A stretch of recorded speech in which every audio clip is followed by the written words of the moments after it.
Look at this. On one side, you've got the reality of a thin wrist. On the other, the powerful illusion everyone's chasing. You've probably been told it's just genetics, right? Well, what if I told you that's not the whole story? You've just been playing the wrong game entirely. Okay, let's just rip the Band-Aid off right now. You absolutely cannot grow the bone in your wrist. It's a fixed point, it's locked in by your DNA. Done. So all those wrist curls you've been doing, yeah, they're pretty much a waste of your time. So if you can't change the bone, how do some people get that thick, powerful look? It's not about changing your genetics. It's about creating a very, very clever illusion. And today, I'm going to show you exactly how to build it. Just think about it for a second. You can have huge biceps, huge triceps, but if they plug into a skinny forearm, your whole arm just looks unbalanced and weak. The real secret isn't in your wrist, it's in the muscle sitting directly on top of it. So you have to stop focusing on the wrist bone itself. That size is locked in. The game is won or lost in the inches above the wrist. That's our target zone. That's where all the magic is going to happen. And this shows the solution perfectly. See? When you blow up your forearms, you build this powerful taper that makes your wrists appear twice as thick. You're not changing the bone, you're changing the perception. And that, my friend, is the illusion we're after. So, how do we actually do it? We are ditching the useless old-school wrist curls, and we are stealing 3 secret exercises from the pros. I'm talking about the athletes who have the most ridiculously developed forearms on the entire planet. First up, we are taking a page directly from elite rock climbers. I mean, their entire career depends on their grip strength, and this is one of their go-to moves for building that dense, rock-hard forearm muscle. Now here's the key. You hang from the bar using just your fingertips. Get that? Not your whole hand. This is crucial because it isolates the deep flexor muscles right above the wrist. Those are the exact ones that add that thick, corded look we want.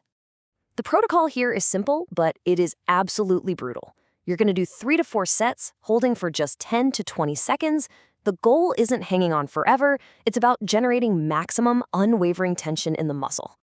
All right. Next, we're digging up a forgotten treasure from the golden era of bodybuilding. This is the behind-the-back barbell curl, and it is an absolute powerhouse for building mass. By holding the bar behind your back, gravity naturally forces the weight to roll all the way down to your fingertips. Curling it back up from that extreme position gives your forearm flexors an absolutely insane contraction that a normal wrist curl just can't even come close to. You're going to shoot for 3 sets of 12 to 15 reps. And the key here, the only thing that matters, is control. Feel that muscle working through every single inch of the movement. No swinging, just pure focused work. And for our final secret weapon, we're taking a move from the undisputed kings of forearm strength, professional arm wrestlers. This one isn't about mass. This is all about adding serious width. This movement is all about rotation. As you twist your hand from palm up to palm down, you're hammering the pronator teres muscle. It's this muscle that wraps around the top of your forearm and adds a thick slab of meat that makes your arm look wider from every single angle. 3 sets, 15 to 20 reps. Now, you gotta check your ego on this one. You need to use a very light weight. This is like a surgical strike on the muscle. It's not a power lift. Control is everything. Okay, so now you have the 3 elite exercises. But just knowing them is totally useless if you don't have the right strategy. How you actually program these is what separates real results from just wasting your time in the gym. So here's the good news. Forearms are tough as nails and they recover fast. You should be hitting them 2, maybe 3 times per week. The easiest way is to just tack this quick routine onto the end of your main workouts. Now listen up, because this is probably the most important thing I'm going to tell you. Do not train your forearms to absolute failure. The goal here is blood flow and consistency, not total annihilation. You want to stay in that 70 to 80% effort zone to stimulate growth without burning out. Stay consistent with this approach. Focus on building the illusion, not the bone. And I promise you, in just a few short weeks, you'll look down at your arms and your wrist size will be the absolute last thing you're thinking about.